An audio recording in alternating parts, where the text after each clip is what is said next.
हाय, मैं हूँ सीए गौरव सबरवाल, ए team commerce academy Indore से। भाई, गए वो ज़माने जिसके अंदर हम सिर्फ शेयर्स, बॉन्ड्स यहीं पे पैसे इन्वेस्ट किया करते थे। अब आ गए जी तरीके हमारे पास, ऑल्टरनेट तरीके इन्वेस्ट करने के। इस वीडियो के अंदर हम बात करने वाले हैं CAIA कोर्स के बारे में, मगर ये इंट्रो के बाद। Welcome to career Tuesdays season 4.0। यहाँ पर हम करियर से रिलेटेड अनबायस्ड वीडियोस बनाते हैं। चलिए जी, तो शुरुआत करते हैं scope of this particular course. भाई, 12th के अंदर आप पढ़ा करते थे कन्वेंशनल एसेट क्लासेस, जैसे शेयर्स, बॉन्ड्स, डिबेंचर्स, जिससे एक बिजनेस जो है पैसे लेता था मार्केट से और अपने बिजनेस को एक्सपांड करता था, आगे बढ़ाता था, एक्सेट्रा एक्सेट्रा। अब आ गए तरीके हमारे पास ऑल्टरनेट इन्वेस्टमेंट्स के, जैसे कि hedge funds, commodities, private equity, etcetera etcetera.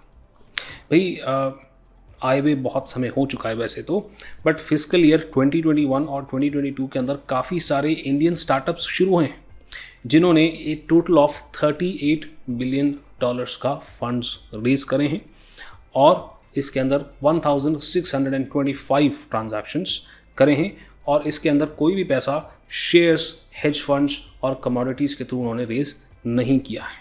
ये रेज किया है ऑल्टरनेट इन्वेस्टमेंट्स के थ्रू। ये मैं क्यों बता रहा हूँ? ताकि आपको पता हो कि ये ऑल्टरनेट इन्वेस्टमेंट्स का स्कोप इंडिया के अंदर कितना तेज़ी से ग्रो हो रहा है। ये ऑब्वियस सी बात है कि ये जो ऑल्टरनेट इन्वेस्टमेंट्स हैं ये रेगुलेटेड हैं बाय सेबी एंड बहुत तेज़ी से इंडिया के अंदर ग्रो हो रहा है। एक आर्टिकल मैंने पढ़ा था जिसमें से मैंने आपको ये फैक्ट बताया है। उस आर्टिकल का लिंक आपको डिस्क्रिप्शन में मैं डाल दूंगा सो दैट आपको पता चले कि कितना इम्पॉर्टेंट और कितना ग्रोइंग है ये पर्टिकुलर फील्ड। ऑब्वियस ही बात है, बड़े बड़े इन्वेस्टमेंट बैंक्स हो गए, इंश्योरेंस कंपनीज हो गई, कमर्शियल बैंक्स हो गए, ये सब लोग जो हैं ये क्वालिफाइड प्रोफेशनल्स को ढूंढ रहे हैं इस काम के लिए। यानी कि जॉब को लेकर के सिक्योरिटी तो है ही, साथ ही साथ में आप एक कंसल्टेंसी भी शुरू कर सकते हैं ऑल्टरनेट इन्वेस्टमेंट्स के अंदर। इतना आसान नहीं है कंसल्टेंसी खोलना, बट उसके बारे में बाद में बात करते हैं। अगर आप चाहते हैं कि भाई कंसल्टेंट बनने के लिए what it takes, let me know in the comments down below, I will make a video on that as well. फिलहाल मैं ये बता दूं कि भाई मेरा एक्सपीरियंस इन्वेस्टमेंट बैंकिंग इंडस्ट्री में रह चुका है, इसलिए ऑल्टरनेट इन्वेस्टमेंट्स के बारे में मुझे काफ़ी कुछ पता है। एंड मैं सोच भी रहा हूँ कि भाई फाइनेंस और इन्वेस्टमेंट्स के ऊपर एक अलग से यूट्यूब चैनल बना दिया जाए। आप अगर इसी तरह से आसान शब्दों में जैसे करियर की भी बात करता हूँ, वैसे ही अगर आप चाहते हैं भी फाइनेंस और इन्वेस्टमेंट से रिलेटेड भी एक यूट्यूब चैनल हमारा शुरू हो जाए, तो अपना सपोर्ट दिखाने के लिए प्लीज़ कमेंट सेक्शन के अंदर कमेंट करना शुरू कर दें। चलो जी, तो फाइनेंस से रिलेटेड इस कोर्स की एलिजिबिलिटी के बारे में भी फटाफट से बात कर लेते हैं। देखिए जी, कहने को तो आप जब अपने ग्रेजुएशन को परस्यू कर रहे हैं, सेकेंड ईयर में हैं या थर्ड ईयर में हैं, आप CAIA के लिए पढ़ना शुरू कर सकते हैं, बट आपको चार्टर ग्रेजुएशन के बाद ही मिलेगा after completing the requisite work experience requirements, जिसके बारे में हम अभी बात करते हैं। Let's also talk about the return on investment. क्योंकि कोई भी कोर्स हम करते हैं, हमें ये देखना तो ज़रूरी कि सर खर्चा कितना होगा, पैसे का इंतजाम करना पड़ता है। एट द सेम टाइम हम कितना सैलरी उसके अंदर कमाएंगे, यानी कि कितना जल्द ही उस पैसे को हम रिकवर कर पाएंगे। But before we go further, अगर आप पहली बार इस चैनल के ऊपर आए और अभी तक सब्सक्राइब नहीं किया, अरे ऐसे कैसे, तो फटाफट सब्सक्राइब कर लो और लाइक भी कर दो, ताकि यूट्यूब को पता चल जाए कि ये वीडियो और लोगों को भी दिखानी चाहिए। हाँ जी, ROI। तो भाई जो हमारा खर्चा है वो खर्चा 2.8 लाख के आसपास एक्सपेंस आता है, नोट्स, स्टडी मटेरियल वगैरह सब कुछ मिला करके। अब ये एक अप्रॉक्सीमेट फिगर है, बिकॉज ये US डॉलर्स को मैंने इंडियन करेंसी में कन्वर्ट किया है and that keeps on changing, so this might be 20,000 plus और maybe 10,000 less, depending upon क्या करेंसी रेट्स चल रहे हैं। चलिए जी, फटाफट सैलरी की बात कर लेते हैं। देखिए, इंडिया के अंदर तो मैंने देखा नहीं है कि CAIA जिसने भी कोर्स किया है वो सिर्फ बैचलर्स और ये कोर्स करके जॉब कर रहा है, बट फिर भी सैलरी आप 8 से 10 लाख पर एनम एक्सपेक्ट कर सकते हैं। बट इसके अंदर एक डिस्क्लेमर में दे रहा हूँ, ये सिर्फ उस व्यक्ति के लिए नहीं है जिसने BCom प्लस ये क्वालिफिकेशन करी है, इसके लिए कुछ और भी करना पड़ता है, जिसके बारे में हम अभी डिस्कस करते हैं। बट फिलहाल अगर आप ये कोर्स कर लेते हैं तो जो आपका खर्चा है रिकवर करने में आपको 1 साल भी नहीं लगेगा, बिकॉज ये कोर्स कंप्लीट करने में हमें 1 साल से ज़्यादा का समय लगता नहीं है, बट इसे रिकवर करने में कुछ ही महीनों में आप इसे बड़ी आसानी से रिकवर कर सकते हैं। Let's also talk about the job availability in India. मैंने अभी भी आपको बताया कि सैलरी जो है 8 से 10 लाख की है, मगर इसके अंदर एक बात है कि सिर्फ और सिर्फ ग्रेजुएशन और CAIA कोर्स से बात नहीं बनेगी, कुछ और कॉम्बिनेशंस हमें चाहिए होते हैं तब ये पैकेज मिलता है। एंड ट्रस्ट मी, ये जो पैकेज मैंने आपको बताया ये बहुत ही कंजर्वेटिव फिगर है, इससे कहीं ज़्यादा भी आप कमा सकते हैं। बट फिलहाल रियलिस्टिक होते हुए बात करते हैं। अगर आपने CFA कर रखा है या FRM कर रखा है या MBA फाइनेंस कर रखा है और उसके साथ आप ये कोर्स करते हैं तो उसके लिए जॉब्स अवेलेबल हैं, because this course provides a strong value addition to your existing knowledge. मैं ये नहीं कह रहा कि सिर्फ यही कोर्स इसके अंदर ये वैल्यू ऐड प्रोवाइड करता है, डिपेंड करता है आप कौन सी जॉब प्रोफाइल के अंदर हैं।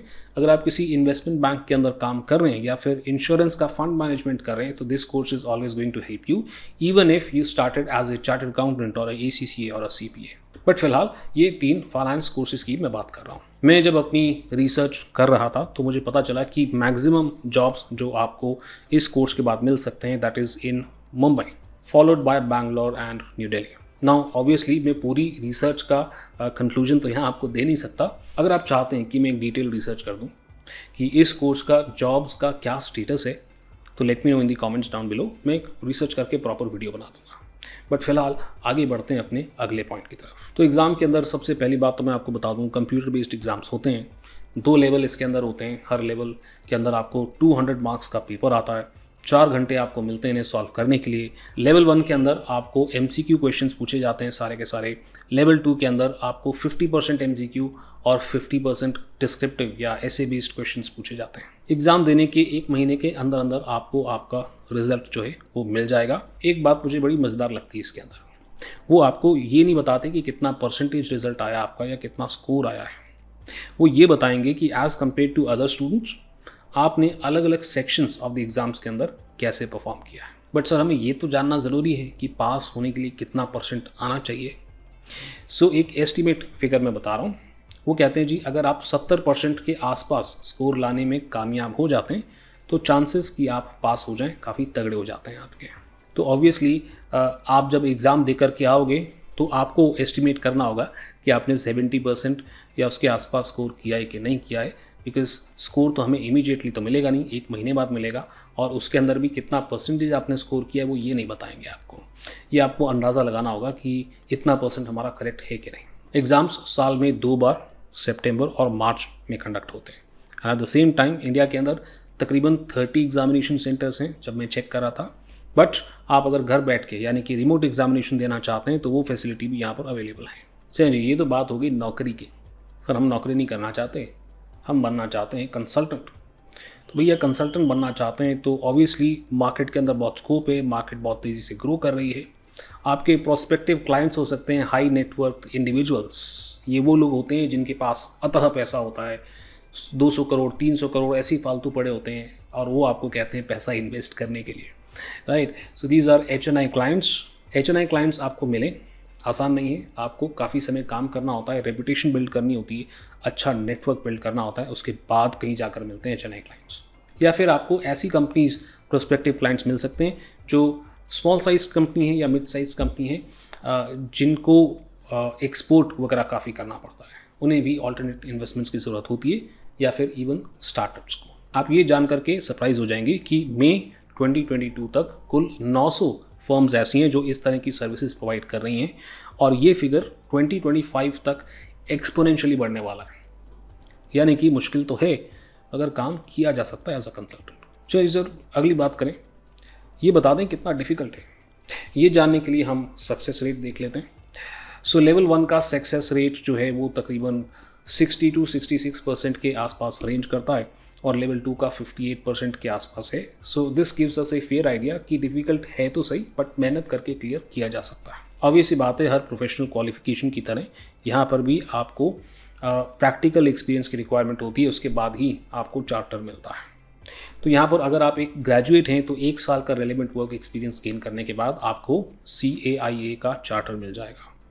अगर तो आपका ग्रेजुएशन नहीं है तो 4 साल का रेलेवेंट वर्क एक्सपीरियंस रिक्वायर्ड होगा, जो बहुत रेयर केसेस के अंदर आप करते हैं क्योंकि ग्रेजुएशन तो हर कोई कर ही लेता है।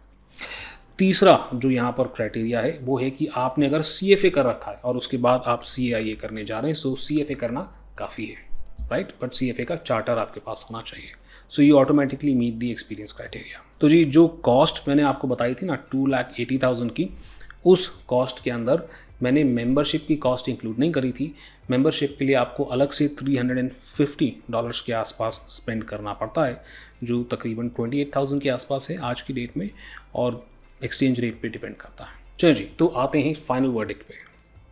सबसे पहली बात कि ये कोर्स हार्डकोर फाइनेंस फील्ड से है, तो अगर तो आपको फाइनेंस में इंटरेस्ट है तो ही इस एरिया में जाने से आपको मतलब है। सेकेंडली, CAIA मैंने आपको ऑलरेडी बताया, इंडिया के अंदर आपको जॉब करना है तो ऐसे स्टैंड अलोन क्वालिफिकेशन आप इसे पिक करें, नॉट ए गुड आइडिया। आपका बेस क्वालिफिकेशन स्ट्रांग होना चाहिए, जैसे MBA फाइनेंस, FRM या CFA। मैंने बताया तो सही आपको कि कंसल्टेंसी आप शुरू कर सकते हैं इस कोर्स को करने के बाद, बट शुरू करना इतना आसान नहीं होता, एक्सट्रीमली डिफ़िकल्ट होता है। बट क्योंकि मार्केट ग्रो कर रही है और ऐसी सर्विसेज की ज़रूरत है, अगर आपके नेटवर्किंग स्किल्स अच्छे हैं, कुछ ना कुछ आपके पास बेस है, तो starting consultancy is a good idea. और जैसे जैसे मार्केट बढ़ती जा रही है और क्वालिफाइड CAIAs की ज़रूरत आगे चल करके होगी ही। तो अगर आप ग्रेजुएशन परस्यू कर रहे हैं, लेट्स से आप सेकेंड ईयर के अंदर हैं, तो आप इस कोर्स को डेफिनेटली परस्यू कर सकते हो if finance is your interest, ताकि सेकेंड ईयर के अंदर इस कोर्स को फिनिश करके फिर MBA वगैरह की या CFA की प्रिपरेशन आप कर सकते हैं, और दोनों का कॉम्बिनेशन एक काफ़ी तगड़ा कॉम्बिनेशन माना जाता है। या फिर हम कर रहे हैं MBA, और MBA करते हुए एक आध सेमेस्टर हमारा निकल चुका है, आपको लगता है आपके पास समय है, बिकॉज ये कोर्स आसान तो नहीं है, टफ तो है, तो CAIA को आप MBA के साथ साथ भी परस्यू कर सकते हैं अपने MBA की वैल्यू बढ़ाने के लिए। तो दो रास्ते निकल के आते हैं। हम कोई बेस क्वालिफिकेशन फाइनेंस की बड़ी तगड़ी कर रहे हैं, जैसे CFA या MBA, तो उसके साथ साथ आप इस कोर्स को कर सकते हो, ताकि उन क्वालिफिकेशन के अंदर वैल्यू ऐड हो जाए। या फिर अभी आपके पास समय बड़ा कोर्स को शुरू करने के लिए, जैसे CFA या MBA फाइनेंस, और उस समय को आप अच्छे से यूटिलाइज करना चाहते हैं, तो भी आप CAIA को परस्यू कर सकते हैं। But be careful in this case, finance field के अंदर आपका इंटरेस्ट है कि नहीं, ये जानना आपके लिए बेहद ज़रूरी है। कई सारे स्टूडेंट्स मुझे ये भी बोलते हैं कि भाई CFA और CAIA इन दोनों कोर्सेज़ के बीच में कंपैरिजन कर दें, तो लेट मी नो इन दी कमेंट्स डाउन बिलो, अगर आप भी ऐसा ही चाहते हैं तो उसके ऊपर भी एक वीडियो बहुत जल्दी में बनाऊँ। मैं उम्मीद करता हूँ कि भाई ये जो वीडियो आपने देखी है, इससे आपको कुछ ना कुछ मदद मिली है, इस कोर्स के बारे में प्रॉपर इन्फॉर्मेशन मिली है। हमारे इस फाइनल वर्डिक्ट के अंदर आपको ये भी आइडिया लग गया होगा कि आप अपने करियर के कौन से स्टेज में हैं, तो आपके लिए CAIA करना सही रहेगा या नहीं। आई एम श्योर और भी क्वेरीज होंगी, तो प्लीज़ कमेंट करना शुरू कर दें, ताकि मैं जल्द से जल्द उन क्वेरीज़ का जवाब दे पाऊँ। अभी के लिए इतना ही।